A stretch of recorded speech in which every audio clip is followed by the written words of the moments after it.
Ito na. 5 minutes na tayo mga kababayan. So ang ating unang pag-uusapan ay walang iba kundi si Polonsky. Si Polonsky, mga kababayan. Ito pong una nating pag-uusapan ay patungkol po ito mga kababayan sa kung saan nagbanta na po si Pulong.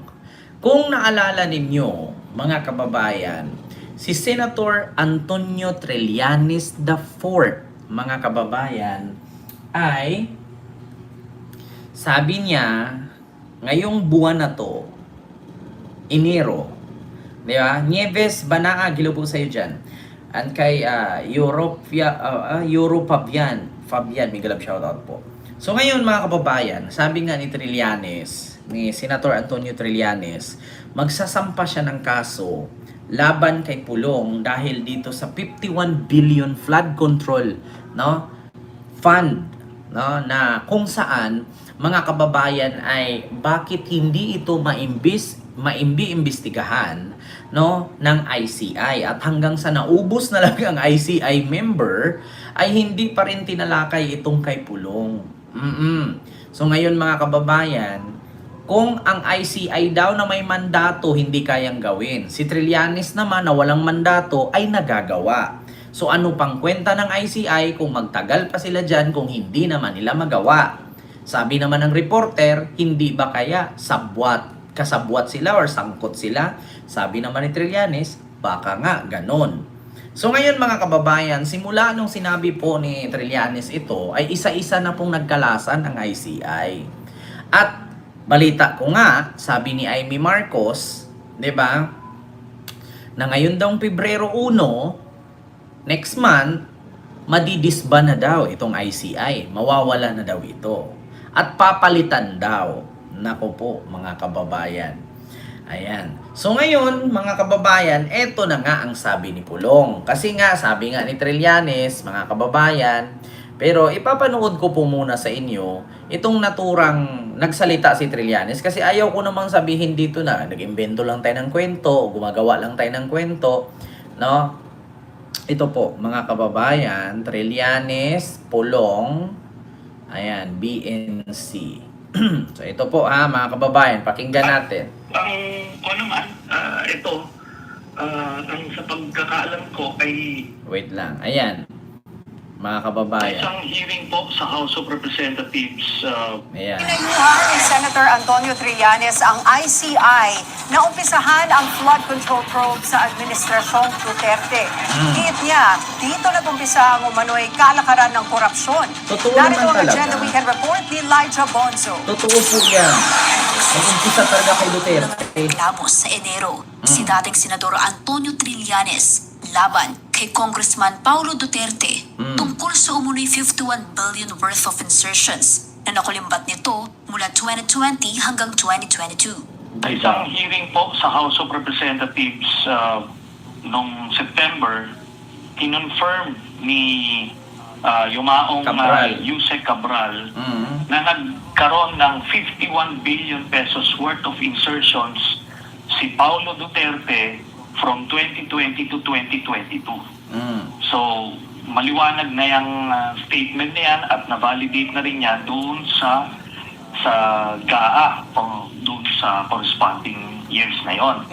Ang very clear dito, kinumpirma mismo ni Paulo Duterte na meron siyang at least 49 billion. Sinabi niya 49 billion daw ito, completed daw ito lahat.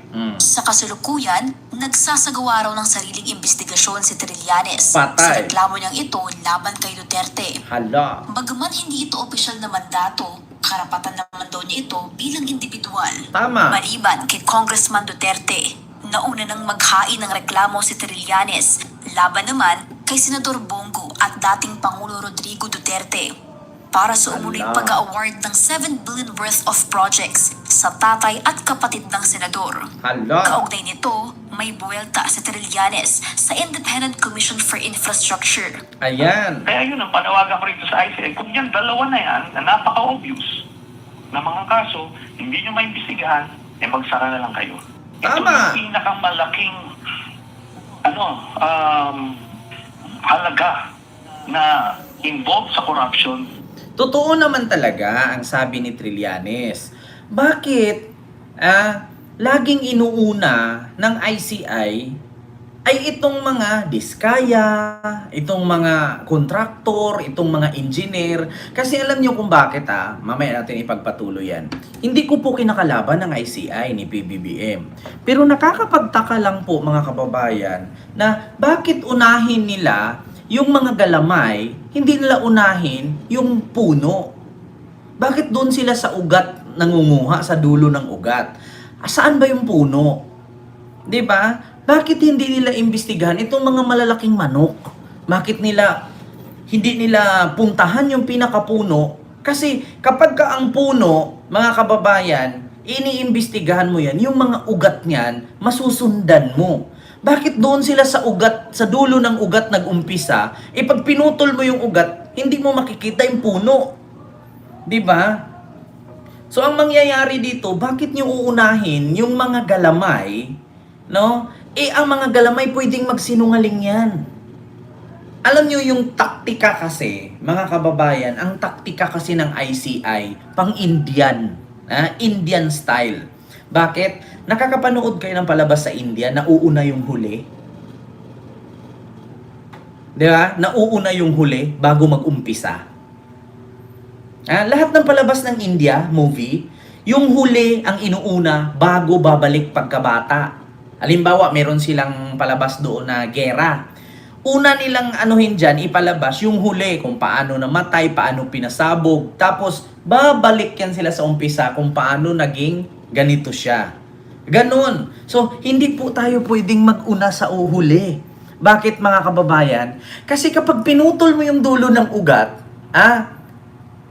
ang dulo ng ugat pag pinutol mo, hindi nasasangayan. Yung pinutulan mo, yun yung tutubo ulit. Kumbaga, parang buntot ng butike. O buntot ng tuko. Kita nyo, buntot ng lizard. Kapag pinutol mo yung buntot niyan, yung buntot gagalaw-galaw yun, yung putol. Tapos ilang minuto, mamamatay na yun. Pero yung pinutulan mo, sasanga yun ulit. Sasanga yan.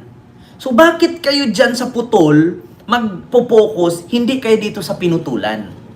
'Di ba? Katulad niyan, si Diskaya nakulong. Ang tanong ngayon, napakulong nyo na si Diskaya. 'Di ba? So ano pang isasabi ni Diskaya? Inakulong na nga siya. Sige nga. Nakulong na si Diskaya. Ngayon, nandun siya sa loob ng kulungan. Hindi niyo siya pwedeng pigain. Bakit? Nakakulong na siya. So ano pang sasabihin ni Diskaya? Maliban na lang kung hindi pa siya kinulong at binartulina ninyo at tinubig-tubig nyo. Alam nyo yung pahigain tas lagyan ng towel yung mukha tas bubuhusan ng tubig? Ito torture. Kakantayan. Ang problema kasi pinakulong nyo na. So paano yung amo nun? Kasi ganito yan mga kababayan. Napaka-imposible po na si Diskaya makakuha ng bilyon-bilyong proyekto kung walang mga politiko na nag-abot sa kanya. Kasi bakit mga kababayan? Bakit? Si Diskaya wala niyang koneksyon sa government. Wala siyang posisyon sa gobyerno. Bakit siya kumuha ng halos 200 billion project? Sige nga. Paano nangyari yun? Paano yan nakamkam at nasabat ni Diskaya yung 200 billion na yan kung walang mga politician sa likod niyan? Kinulong nyo na So paano pa siya magsalita? Maliban na lang kung hindi nyo pa yan kinulong at tinubig-tubig ninyo, binunutan nyo ng kuko, tinanggalan nyo ng bagang na walang anesthesia, kakantayan. Ang problema lang kinulong ninyo. Para saan? Tapos na agad? Wala na. Sino pang ikakanta ni Diskaya?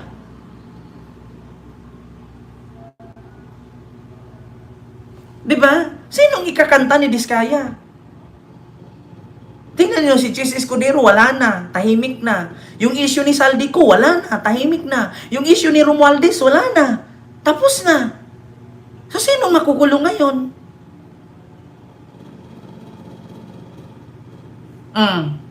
Katulad niyan, si Trillanes na ang kumilos. Si Trillanes na ang nag-imbestiga. Ito ngayon, mga kababayan. ang sinabi ni Pulong. Ito ngayon mga kababayan, ang sinabi ni Pulong. Ayan. Yan po ang sinabi ni Pulong sa Pilipinas Today Post po yan. Ayan po ang sabi ni Pulong. Basahin ko lang po. Nanahimik lang kami, mga Duterte. Pero kung ginalaw kami, ang aso nga kumagat kapag tinapakan. Iba pag kumagat. Nagbanta na si Pulong. Kasi bakit? Kasi bakit? Si Trillanes kasi gumalaw. Si Trillanes handang sagasaan lahat. Kasi itong investigasyon ni Trillanes, mga kababayan, matindi talaga si Trillanes sa totoo lang. Ganito kasi yan eh. Pwede kasi si Trillanes kumuha ng sariling investigador eh. Pwede rin si Trillanes kusang gagalaw. Kasi, ganito yan. Ang mga nasa paligid kasi ni PBBM, sa totoo lang mga kababayan, wala kasing mapagkatiwalaan si PBBM dyan. Kaya nga sabi ko, kung nakinig lang sana si PBBM sa mga sinabi ko, sino ba naman ako para pakinggan? Dapat ang kunin niya dyan, sila Trillanes, sila Ila de Lima, Chel Jokno, diba? Si Risa Hontiveros, si Kiko, si Bam. Yan ang kunin niya kasi mapagkatiwalaan yung mga yan. Walang pahigurapsyon yung mga yan eh. Bumibira, tumitira talaga. Hindi umaatras at lumalaban. Ang problema kasi ngayon mga kababayan, balibalita ko. May balasahan kasi, may balasahan kasi sa gabinete ni PBBM ngayon. 'Di ba? Ano ba ibig sabihin ng balasahan? Magtatanggalan. Kasi bakit? Halos 4 po na miyembro ng gabinete ni PBBM tatanggalin. Ito according sa aking nakikita, Herbosa, Angara, DICT. Si DICT, di ko alam kung anong pangalan nun. Parang Chinese. Tapos may isa pa. Basta 4 ang matatanggal sa gabinete ni PBBM. Kasi nga, sa totoo lang mga kababayan, yung mga nilalagay ni PBBM sa gabinete, mga sapit din. Kaya nga, mahirap talaga gumalaw si PBBM kasi wala siyang mapagkatiwalaan dyan. Alam nyo, ang bukod tanging makatulong kay PBBM, liberal senador lang, liberal politician. Yan lang ang makatulong sa kanya. Si General Torre na nakakatulong sa kanya, sinibak. Nag-resign na. Hindi naman sinibak, kumbaga, nirelieve. Na kung saan yun yung papagkatiwalaan niya. Dahil nagpadala siya sa Sulsol at bulong ni Juan. Na kung saan si Juan ay balingbing din. Diba? Alam niyo sa totoo lang mga kababayan, si Trillanes kasi kapag gumalaw yan, kahit sino kang Poncio Pilato dyan, sasagasaan ka. Kasi once na si Trillanes gumalaw dyan sa 51 billion investigation laban kay Pulong, kapag may umangal dyan, isa ka. Bakit ka umangal kung hindi ka kasali? Diba? Napansin ninyo mga kababayan, simula nung nagsalita si Trillanes, na imbestigahan niya si Pulong at isasampan niya ngayong Enero ang kaso, halos lahat ng nasa ICI nagsialisan. Diba? Mahirap kasi ang sitwasyon ni PBBM ngayon mga kababayan. Kasi bakit? Kasi bakit mga kababayan? Lahat kasi halos nang nakapaligid kay PBBM, mga dating manok ni Digong yan. At kung ikumpara man natin yung sitwasyon ni PBBM at ni Digong, mas malaki na kasi ang ipon ni Digong kasi natapos niya yung termino. At kung tutuusin, mas malaki ang nasuhol ni Digong sa mga nakapaligid kay PBBM kaysa kay PBBM ngayon. Si PBBM kasi seryoso sa trabaho, si Digong kasi noon kinitoy-kitoy kasi niya. Naging presidente siya pero pinuprotektahan niya yung mga illegal. Mafia kasi. Sindikato kasi si Digong. Yan ang totoo. Kaya ang dinaan niya, yung tinatawag niyang war on drugs, war on drugs, ano lang yun, front lang yun, para magmukha siyang magaling, magmukha siyang matapang at para sa bayan kung titignan. Pero mga kababayan, niluloko lang po kayo. Sa madaling salita, ang sabi niya, uubusin niya ang droga. 3 to 6 months. Ano pong nangyari? Ito palang una pa lang nasabi niya, pagtakbo niya. 2016, sa grandstand sa Luneta. Kapag ako nanalo, 3 to 6 months, ubos ang droga. Anyari? 3 to 6 months. Ilang years na? 11 years na mula nung bumaba siya. Naubos ba ang droga? Nga. Sabi niya, pangalawa, mga kababayan, yung criminality sa Pilipinas, lilinisin ko yan. Putang ina, nalinis ba niya? Wala. Ubusin ko ang adik. Kahit ubusin mo yung adik, kung ang drug lord ay ni isa, wala kang pinatay, hindi po malilinis ang droga at adik. Di ba dyan palang budol ni? Biruin nyo, sa utang ng Pilipinas, iniwanan ni Digong ng umabot ng 14 trilyon. Sa problema ng Pilipinas, iniwan ni Digong lahat ng basura. Nakalat niya, si PBBM nagsalo.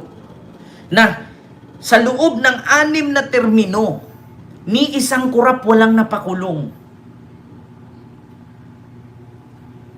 Kita mo yan? Kaya sa ngayon, mga kababayan, si Trillanes gumalaw, ayun, nagbanta na si Pulong. Nananahimik lang daw ang mga Duterte. Kung ang aso nga daw pag natapakan nangangagat, iba daw pag sila ang mangagat. Tanong ko lang mga kababayan, kailan ba nanahimik ang mga Duterte? Kailan ba nanahimik? Sila nga yung halos putak ng putak. Tapos naghahamon. Simula nung umupo si PBBM, wala nang tigil yung mga utak nila. Hindi sila nakakatulog. Gutom sila kapag wala silang mabira sa administrasyon. Kasi bakit? Ganito yan mga kababayan. Halos kasi na mga binangga ni PBBM ngayon may koneksyon sa kanila. Sinong unang binangga ni PBBM? Si Bantag. Nagtago, may connect sa kanila. Si Tebes, nagtago, nahuli, may connect sa kanila. Si Kibuloy, naaresto, may connect sa kanila. Si Digong nakulong, may connect sa kanila. Si Sara pina-impeach, may connect sa kanila. Ngayon si Pulong imbestigahan, may connect pa rin sa kanila. So kaya sila hindi nananahimik. Tapos sabihin, tahimik lang sila. Kayo yung unang pumutak, kayo yung unang naghamon, kayo yung maisog rally dyan. Tapos ngayon, nung siningil kayo sa mga tinanim ninyong kasalanan, kayo na yung biktima? Paano nangyari yun? Kung si Digong hindi pa nakulong, hanggang Hong Kong, andun yung rally nila. Diba, Ma'am Jessa? Maraming salamat po, Ma'am Jessa, sa yung super chat. Kawawa nga ang Pangulo natin. Diba? Nakita ninyo, kung si Digong hanggang ngayon hindi nakakulong, hindi matigil ang kaguluhan sa Pilipinas. 4 ang paa ng hayop. Ang hayop, 4 ang paa maliban sa manok.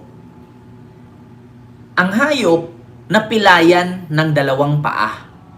2 na lang ang gumagalaw. Sino ba ang napilay? Nawala si Kibuloy, nawala si Digong. Andyan si Pulong, si Sara. Dadagdagan pa ni Baste, pambulaklak lang. 'Di ba? Ganun ang mga hayop. Pagpilayan mo 2 paa niyan, halimbawa, pinutol mo 2 paa, may 2 pa. Pag yung putol ay gumaling yun, makakagalaw pa rin kasi may putol. Maliban na lang kung hanggang dulo mo putulin. At putulin mo, kumbaga sa sasakyan, 4 ang gulong. Pag tinanggal mo yung 2 sa huli, wala nang kwenta yung harap. Maliban na lang kung 4x4. 'Di ba? Pag tinanggal mo yung gulong sa huli ng sasakyan, wala nang kwenta yan. Bakit? Kasi ang gumagana dun, yung gulong sa huli, yung harap bulaklak lang. Maliban na lang kung 4x4, 4 na gulong yung gumagalaw. 'Di ba? Ganun yun mga kababayan. Sa tingin nyo, kung hindi nakulong si Kibuloy, hindi nakulong si Digong, tuloy ang supply, tuloy ang funding. Kasi may pera si kay Buloy eh. Tuloy ang pambababoy nila. Kahit si Digong nagkabulol-bulol, nagkaunsi-unsi na, Ma'am Arlene Fabular, hello po. Nagkabulol-bulol, nagkaunsi-unsi na, kung ano-ano na pinagsasabi, nanginginig na nga sa stage, bumabarag-barag na, binibit-bit pa rin nila. Kasi si Digong maraming nauuto eh. Ma'am Solita Estrada, maraming salamat po sa iyong super sticker. Thank you so much po. 'Di ba? So ngayon, mga kababayan, eto na nga, hindi po Ma'am Clarita, kakaumpisa lang po. So ito na nga ang nangyari, nagbanta na si Pulong. Kasi nananahimik lang daw sila. Si Trillanes gumalaw na eh. Alam naman po natin na si Trillanes ang pinaka nakakatakot na kalaban nila. Bakit? Biruin ninyo, si Trillanes ang nagpakulong kay Digong. Kasi kinasuhan ni Trillanes doon sa ICC sa Netherlands. Pero alam nyo sinong sinisi nila? Si PBBM, kasi alam nila si PBBM hindi pumapatol, tahimik lang. Diba? Bakit hindi si Trillanes ang birahin nila? Bakit hindi si Trillanes ang bakbakan nila? Kasi bakit? Takot sila. Diba? Alam nyo bakit? Ito tanong ko mga kababayan, yung mga nanonood sa akin ngayon. Like po tayo. Hindi nyo ba lubos maisip? Ma'am Ilidilhilo po. Naiisip nyo ba at napasok ba sa isipan ninyo, bakit hindi man lang aksyonan at balikan ng mga Duterte si Trillanes? Bakit kaya? Si Trillanes po ang pinaka malaking kalaban nila na nagpakulong kay Digong. Si Trillanes din ang nagpapahabol ngayon kay Bato. Si Trillanes din ang magpapahabol kay Bongo, pati kay Sara. So bakit hindi man lang nila mabalik-balikan si Trillanes? Yun ang tanong. Anong meron kay Trillanes na kung bakit hindi mabigkas-bigkas ni Pulong at sabi niya na nanahimik lang daw siya? Kapag inapakan, ang aso nga daw pag inapakan, mangangagat. Mangangagat din daw siya. So bakit hindi niya sabihin Trillanes na nahimik lang kami? Bakit? Anong meron kay Trillanes?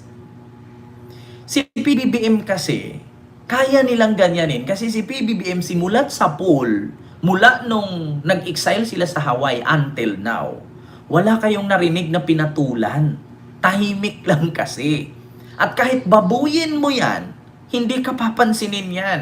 Kasi ang sabi nga ni PBBM, kapag maraming galit sa'yo, ibig sabihin may nagawa kang maganda.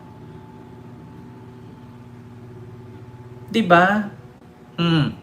Sabi ni Pokemon, kung hindi nagkaroon ng baha, hindi alam ni BBM na may mga nagnakaw pala sa 3 taon ni BBM, walang nagawa. Alam mo, sa totoo lang Pokemon Pikachu, isa lang masasabi ko sa'yo, alam ni BBM yan. Ngunit, ang inisip ni PBBM, ganito po yan. Malaking manok po ang kanyang makakabangga. Una, alam ni PBBM yan na si Digong ang punot dulo dyan. Ayaw kasi ni PBBM magpakahero. Ayaw ni PBBM magpakahero. Bakit? Kung talagang balikan ni PBBM si Digong, kasi alam naman ni PBBM yan na lahat ng galing sa administrasyon ni Digong, isa lang. Alam nyo, alas ni PBBM na hinawakan, isa lang. Kung sabihin ni PBBM, galing naman to lahat sa administrasyon ni Duterte, burado ang mga Duterte. Maniwala kayo sa akin. Isang salita lang ni Marcos, yan yung alas na hawak ni Marcos. Pag sinabi ni Marcos, alam nyo, naghirap tayo ngayon, wala namang ibang may gawa dito, kundi ang dating administrasyon. Kasi pansinin ninyo, lahat ng proyekto, puro mga haligi lang nakatayo, puro palpak. Sa kanila nag-umpisa ito, sinalo lang natin. Burado sila lahat. Wala nang maniniwala. Bakit? Kasi sabihin ni PBBM, tignan mo, year 20 ganito, year 20 ganyan, year 20 ganon. Lahat yan, puro kay Duterte. Sinalo ko lahat yan. Saan ka nakakita? Nag-iwan ka ng 14 trillion. Sino magbabayad nun? Si Digong? Nakakulong na at bawal naman siyang pumasok na sa politics. Diba? Isa lang nasabi, ayaw lang kasi ni PBBM manisi. Instead na manisi siya, linisi na lang niya kasi siya naman ang nakaupo dyan. Ayaw kasi ni PBBM nung kasalanan to ni ganito eh, kasalanan to ni ganyan eh. Oh. Instead na manisi siya, linisin na lang niya para makita ng taong bayan ay oo nga. Tignan mo, year 2016 onward. Yan, si Diskaya yumaman. So, paano nyo sabihin sa administrasyon ni PBBM yan? 2016, sino bang presidente niyan? Diba? Yun ang katanungan ngayon, mga kababayan. Nagbanta na si Pulong. Nanahimik lang daw sila. Kung ang aso nga daw pag naapakan, nangangagat. Mangangagat din daw sila. So naging aso na pala sila ngayon. Sa bagay, kapag ang aso talaga tahol ng tahol, alam nyo naman. Diba? Yan ang katotohanan, mga kababayan.